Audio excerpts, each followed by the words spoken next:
Atala Naufal sebut sang ibu temui kendala siapkan perceraian. Putra kedua Vena Melinda, Atala Naufal menyebutkan sang ibu, Vena Melinda telah mempersiapkan berkas perceraian sebelum Ferry Irawan gugat cerai.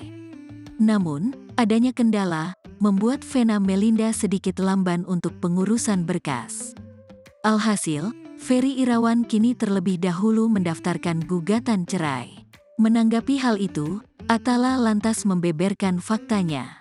Pasti udah diurus, tapi kan mungkin ada masalah teknis lainnya, beber Atala, dikutip Tribun News dari YouTube Intens Investigasi, Jumat tanggal 10 Februari tahun 2023. Bagi Atala, siapapun yang terlebih dahulu mengajukan gugatan cerai itu tidak penting. Atala hanya menginginkan Vena dan Ferry untuk berpisah. Masalah teknis dari pihak manapun aku sih nggak peduli ya. Yang jelas kemauan mama berpisah, jadi mau dari pihak manapun yang menggugat penting endingnya pisah, tegas Atala. Adik Verrell Bramasta ini tampak menunjukkan kelegaannya. Aku lega, aku support mama, asalkan bisa bikin lebih happy, tutupnya.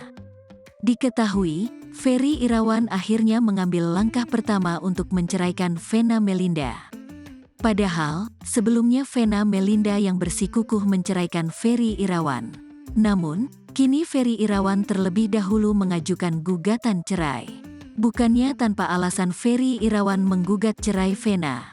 Disebutkan kuasa hukumnya, Sunan Kalijaga, Ferry menggugat cerai lantaran murka aibnya soal ranjang dibuka sang istri.